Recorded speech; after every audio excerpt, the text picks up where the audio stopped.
Avez-vous déjà ressenti cette solitude silencieuse en vous demandant comment rester heureux à 70 ou 80 ans? Ce n'est pas le genre de question que l'on partage facilement. Et pourtant, de nombreuses personnes âgées la ressentent chaque jour, au fond d'elles-mêmes. Avec le temps, la vie change. Les enfants s'éloignent, certains proches disparaissent, les liens se distendent. Et un matin, on se réveille avec du temps, du silence, de l'espace, mais plus autant de compagnie. Mais voici une vérité importante. Être seul ne veut pas dire être malheureux. En réalité, beaucoup découvrent dans la solitude une forme de paix, de force, et parfois même une joie qu'ils n'auraient jamais imaginée. Dans cette vidéo, nous allons explorer 5 véritables repères pour vous aider à retrouver un bonheur authentique, même si vous êtes seul, sans amis proches ou sans vie sociale régulière.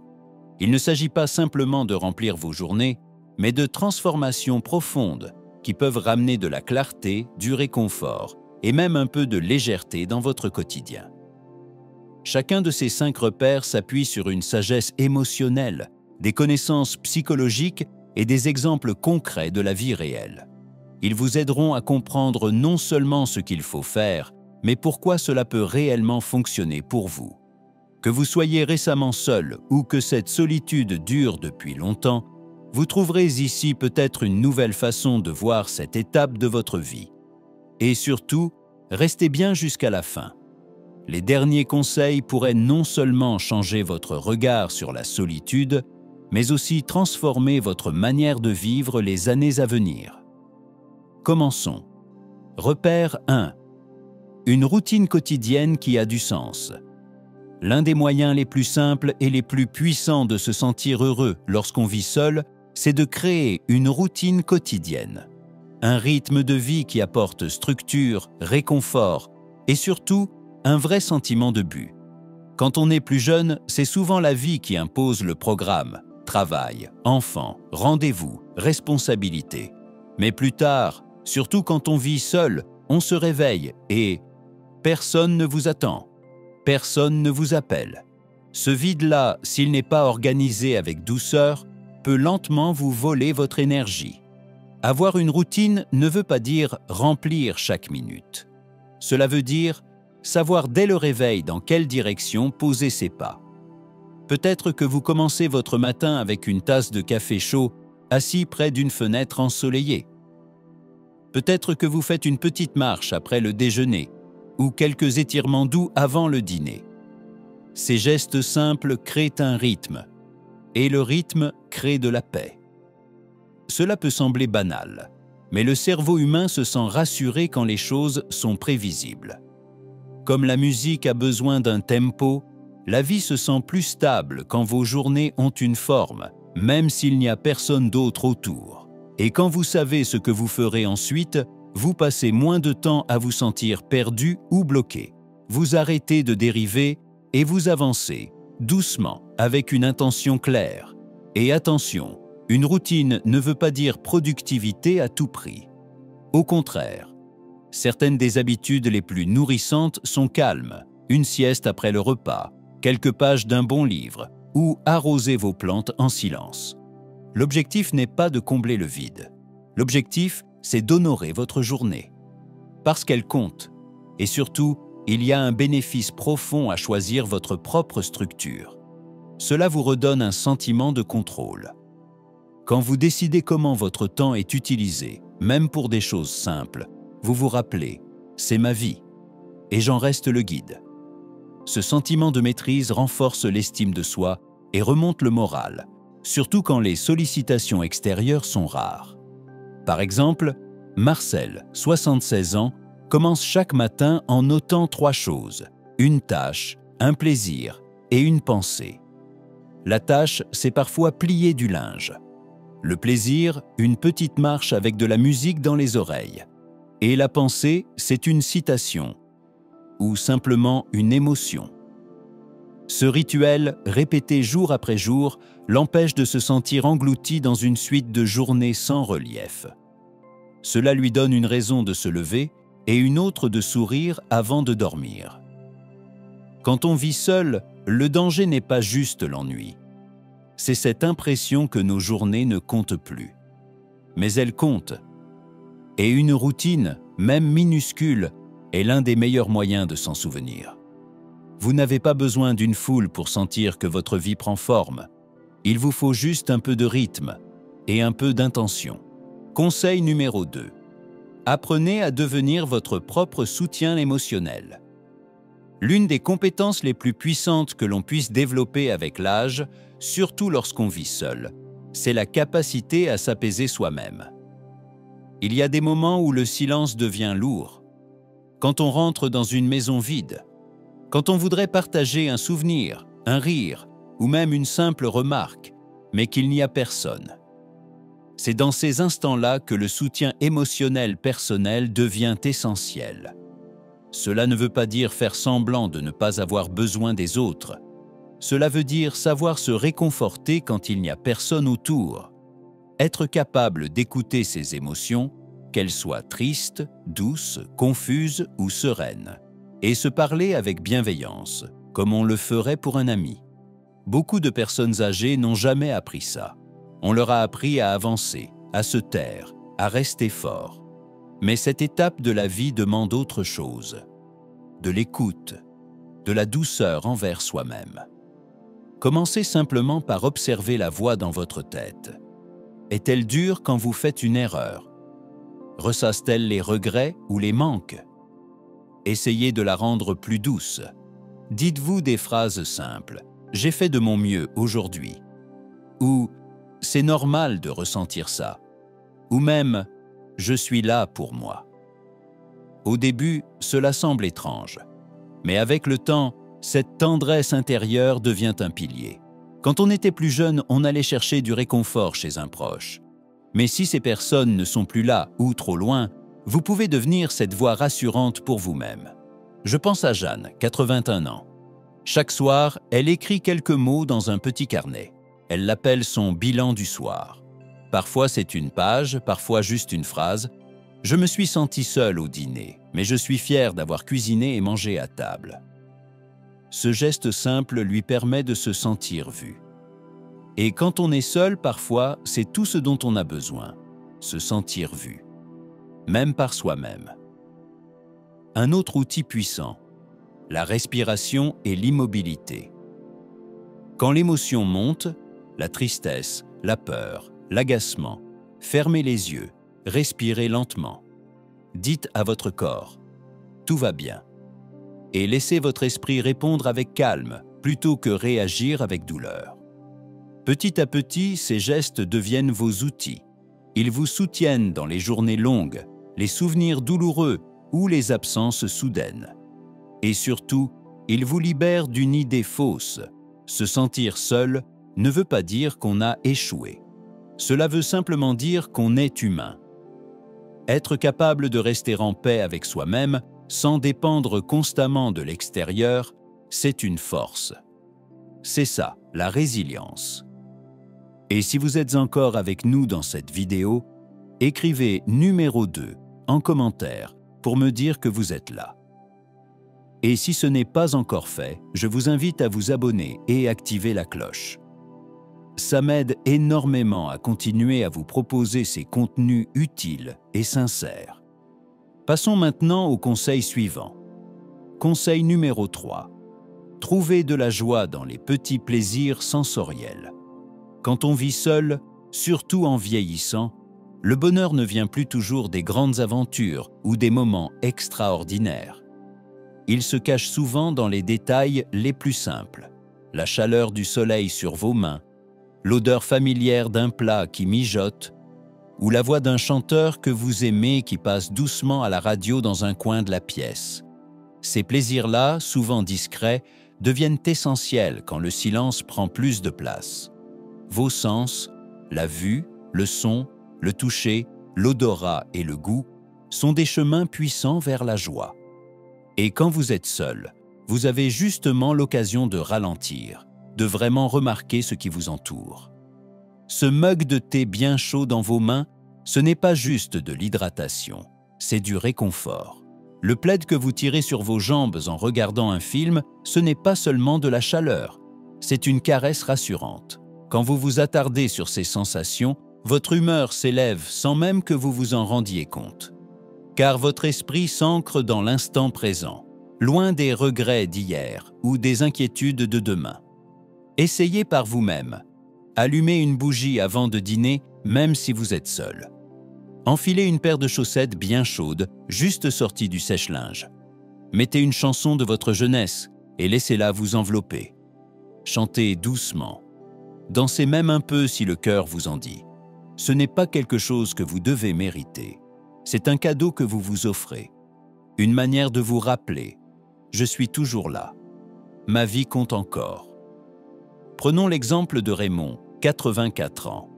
Chaque après-midi, il épluche une orange près de la fenêtre. L'odeur le ramène à son enfance et le goût sucré, un peu vif, lui rappelle les étés de son adolescence. Ce petit rituel quotidien, personne ne le voit. Mais pour lui, il est précieux. Il y a aussi un apaisement profond dans le toucher.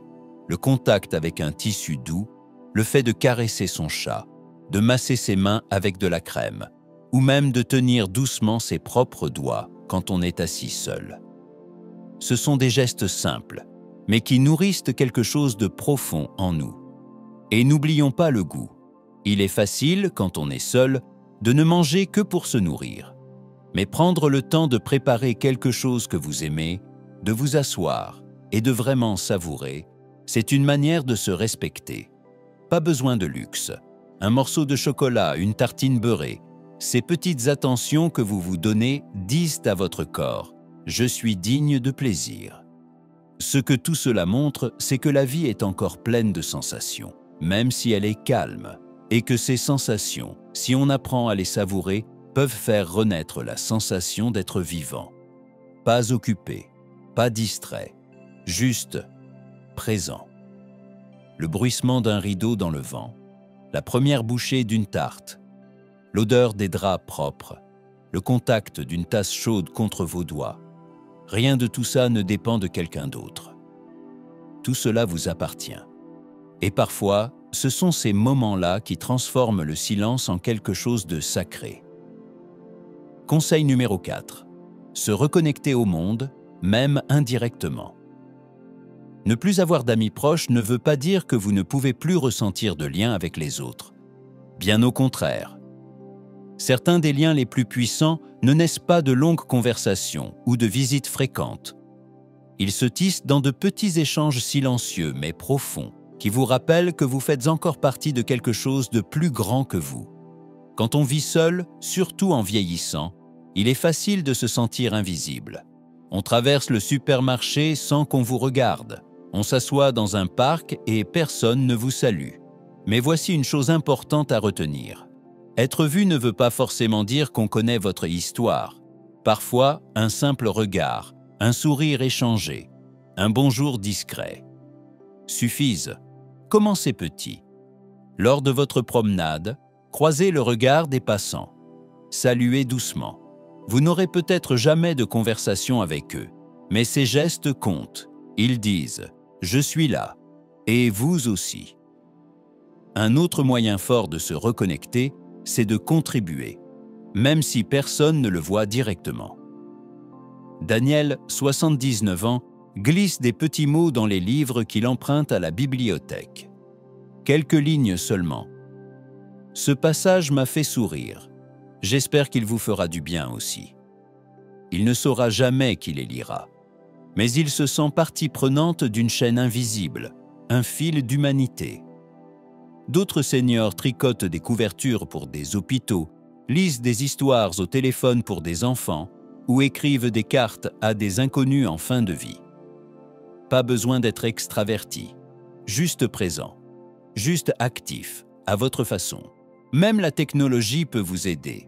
Peut-être que vous n'avez pas envie des réseaux sociaux, mais il existe des forums ou des sections de commentaires où d'autres personnes de votre âge partagent leurs histoires.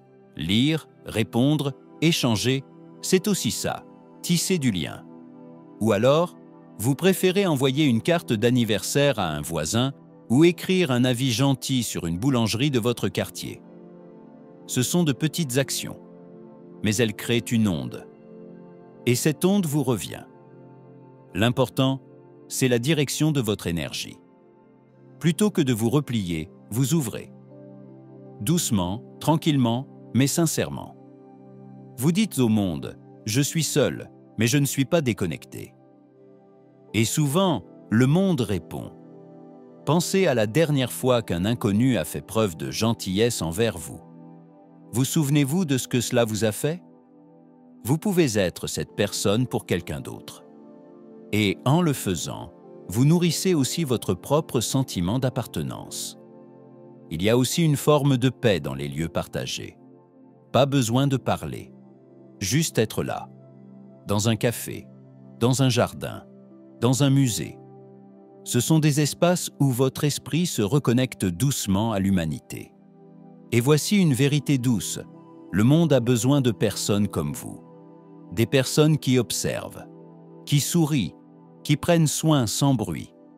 Votre simple présence est un fil discret mais solide dans le tissu du monde.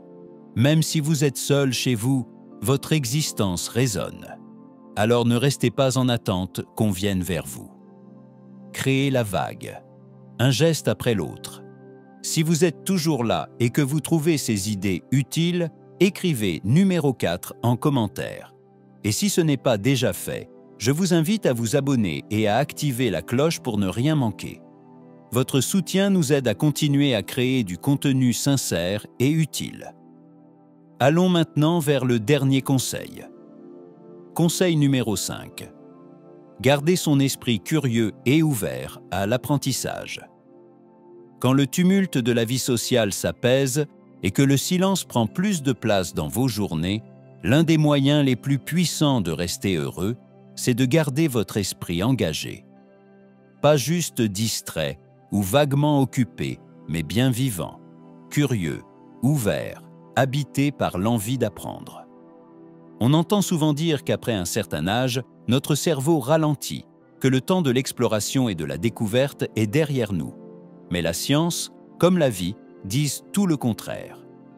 Tant que vous respirez, votre cerveau peut apprendre, se renouveler, faire des liens, s'émerveiller. D'ailleurs, les personnes âgées les plus épanouies sont souvent celles qui ont gardé un esprit curieux, même lorsque la vie est devenue plus calme. Mais apprendre ne veut pas dire retourner à l'école ou se lancer dans des projets compliqués. Cela veut simplement dire inviter du neuf dans votre vie. Lire un livre que vous n'auriez jamais choisi autrefois. Regarder un documentaire sur un sujet inconnu. Essayez une recette avec un ingrédient que vous n'avez jamais cuisiné. Écoutez un podcast en pliant le linge. Prenons l'exemple de François, 82 ans. L'an dernier, en passant devant une boutique d'art, il a acheté une petite boîte d'aquarelle. Il n'avait jamais peint de sa vie, mais il s'est mis à essayer. Il dit que ce ne sont pas des chefs-d'œuvre, mais chaque fois qu'il trempe son pinceau dans l'eau, il sent quelque chose se réveiller en lui. Il apprend à voir les couleurs autrement, à être plus patient avec lui-même. Et c'est ça, dit-il, qui remplit ses journées, pas le résultat, mais l'acte d'apprendre.